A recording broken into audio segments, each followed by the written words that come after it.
A self-fulfilling prophecy is a prediction that directly or indirectly causes itself to become true, by the very terms of the prophecy itself, due to positive feedback between belief and behavior. Although examples of such prophecies can be found in literature as far back as ancient Greece and ancient India, it is 20th-century sociologist Robert K. Merton who is credited with coining the expression self-fulfilling prophecy, and formalizing its structure and consequences. In his 1948 article Self-Fulfilling Prophecy, Merton defines it in the following terms. The self-fulfilling prophecy is, in the beginning, a false definition of the situation evoking a new behavior which makes the original false conception come true. This specious validity of the self-fulfilling prophecy perpetuates a reign of error, for the prophet will cite the actual course of events as proof that he was right from the very beginning. In other words, a positive or negative prophecy, strongly held belief, or delusion, declared as truth when it is actually false, may sufficiently influence people so that their reactions ultimately fulfill the once false prophecy. Self-fulfilling prophecy or effect in behavioral confirmation effect, in which behavior, influenced by expectations, causes those expectations to come true. It is complementary to the self-defeating prophecy. History of the concept. Merton's concept of the self-fulfilling prophecy stems from the Thomas theorem, which states that, if men define situations as real, they are real in their consequences. According to Thomas, people react not only to the situations they are in, but also, and often primarily, to the way they perceive the situations and to the meaning they assign to these perceptions. Therefore, their behavior is determined in part by their perception and the meaning they ascribe to the situations they are in, rather than by the situations themselves. Once people convince themselves that a situation really has a certain meaning, regardless of whether it actually does, they will take very real actions in consequence. Merton took the concept a step further and applied it to recent social phenomena. In his book Social Theory and Social Structure, he conceives of a bank run at the fictional Last National Bank, over which Cartwright Millingville presides. It is a typical bank, and Millingville has run it honestly and quite properly. As a result, like all banks, it has some liquid assets, but most of its assets are invested in various ventures. Then one day, a large number of customers come to the bank at once. The exact reason is never made clear. Customers, seeing so many others at the bank, begin to worry. False rumors spread that something is wrong with the bank, and more customers rush to the bank to try to get some of their money out while they still can.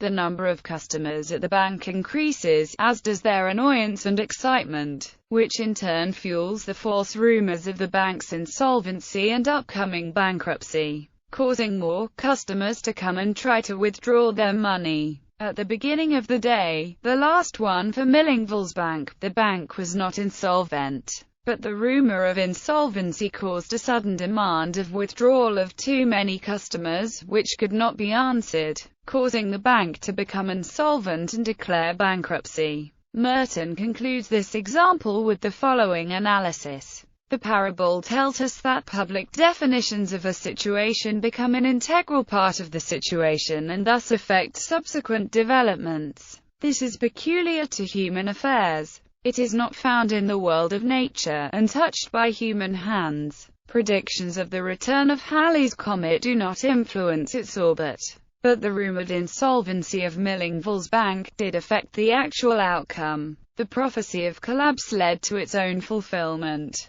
Merton concluded that the only way to break the cycle of self-fulfilling prophecy is by redefining the propositions on which its false assumptions are originally based. In economic expectations models of inflation, people's expectations of future inflation lead them to spend more today and demand higher nominal interest rates for any savings, since they expect that prices will be rising. This demand for higher nominal interest rates and increased spending in the present, in turn, create inflationary pressure and can cause inflation even if the expectations of future inflation are unfounded.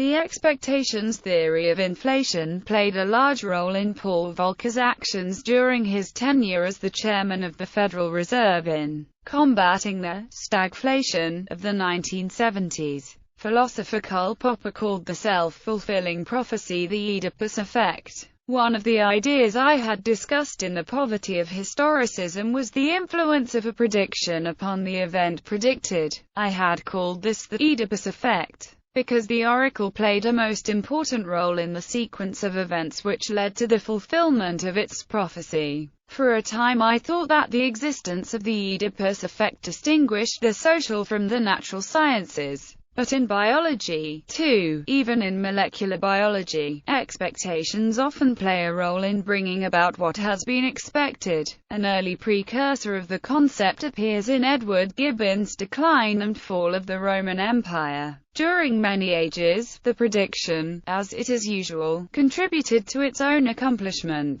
Applications examples abound in studies of cognitive dissonance theory and the related self-perception theory. People will often change their attitudes to come into line with what they profess publicly. In the United States, the concept was broadly and consistently applied in the field of public education reform, following the War on Poverty. Theodore Brameld noted, in simplest terms, education already projects and thereby reinforces whatever habits of personal and cultural life are considered to be acceptable and dominant. The effects of teacher attitudes, beliefs and values affecting their expectations have been tested repeatedly. The phenomenon of the inevitability of war is a self-fulfilling prophecy that has received considerable study. The idea is similar to that discussed by the philosopher William James as the will to believe, but James viewed it positively, as the self-validation of a belief.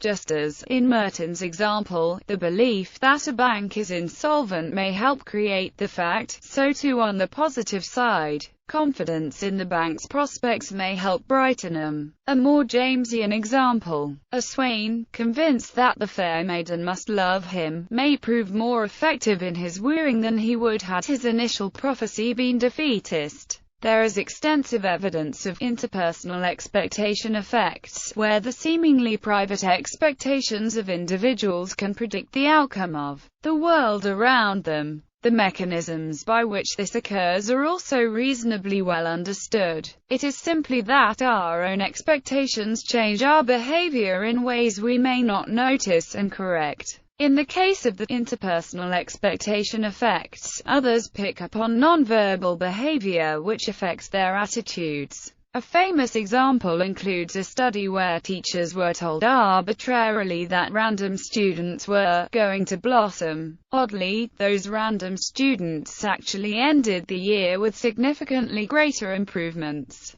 Other specific examples discussed in psychology include clever hands effect, observer expectancy effect, Hawthorne effect, placebo effect, Pygmalion effect, stereotype threat. Sports. In Canadian hockey, junior league players are selected based on skill, motor coordination, physical maturity, and other individual merit criteria. However, psychologist Robert Barnsley showed that in any elite group of hockey players, 40% are born between January and March, versus the approximately 25% as would be predicted by statistics. The explanation is that in Canada, the eligibility cutoff for age-class hockey is January 1st, and the players who are born in the first months of the year are older by 9 to 12 months, which at the pre-adolescent age of selection manifests into an important physical advantage. The selected players are exposed to higher levels of coaching, play more games, and have better teammates. These factors make them actually become the best players, fulfilling the prophecy, while the real selection criterion was age. The same relative age effect has been noticed in Belgian soccer after 1997, when the start of the selection year was changed from August 1st to January 1st. Stereotype. This specific form of self-fulfilling prophecy is very common as it can take on many forms. This type would imply that the expectancy for a party to act a certain way based on race, religion, gender and much more, would eventually lead to said party imitating the stereotype.